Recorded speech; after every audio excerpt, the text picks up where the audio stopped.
Every great slide guitar player has a great slide vibrato. So vibrato is essential. Vibrato is essential anyway for playing guitar because one of the great things about the guitar is its capacity to emulate the human voice. And vibrato is one of the elements that is necessary to get that sound. And you can communicate a lot of emotion through the type of vibrato that you use. It has a huge effect on the quality of a note or the feeling that it gives. And one of the things that makes up a vibrato is the speed of the vibrato. So the slower a vibrato is, the more sort of lazy or peaceful it might sound. When you play a slow vibrato,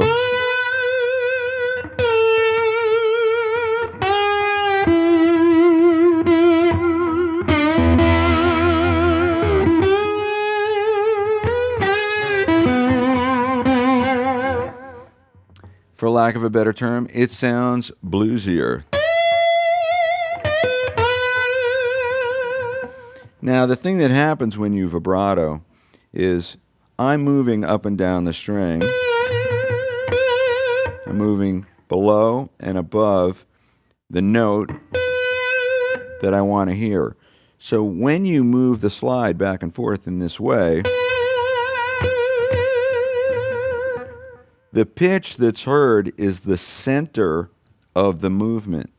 So whether you move the slide just barely the width of the fret,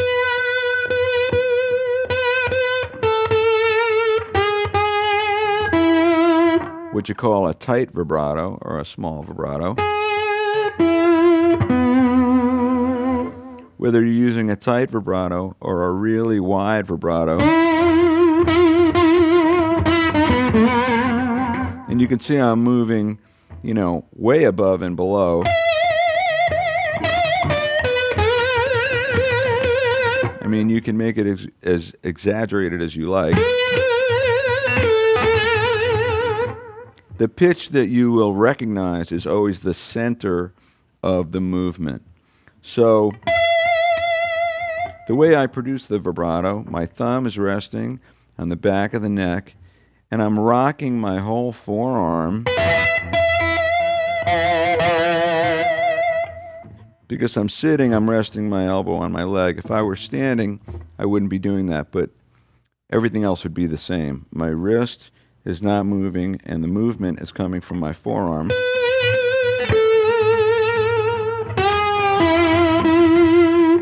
And the thumb is like the fulcrum, holding the hand in place so you can just rock back and forth like that.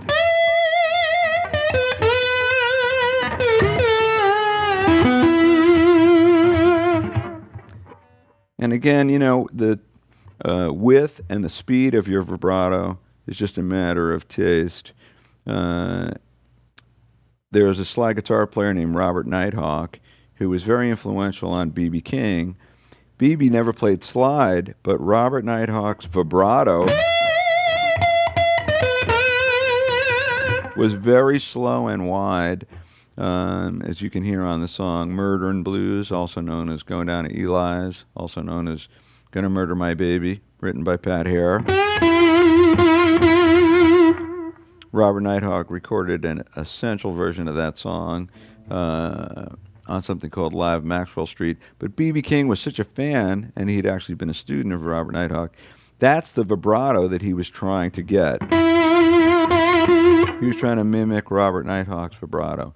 A slide guitar player, one of the greatest, who also was very influenced by the Robert Nighthawk style vibrato, is Mick Taylor with the Stones.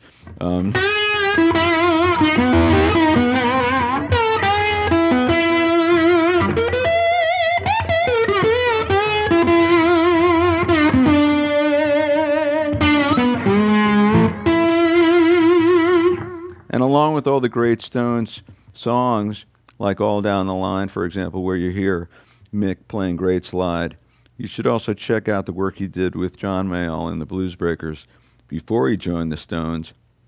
There's a song on an album called Bare Wires. The song's called Killin' Time. And it's just amazing how wide and slow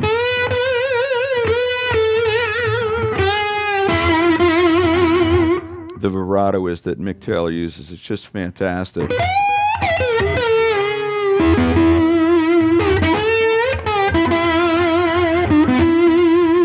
But it does take a lot of work and time to get your vibrato sounding the way you want and having control of your vibrato. So if you're starting on slide guitar, be prepared to put a lot of work into controlling the sound of that vibrato, because that is what's going to add the emotion to the sound and create the vocal quality that you really want to get when you play slide. So you're going to really need to work on that, and it's worth it when you put the time in.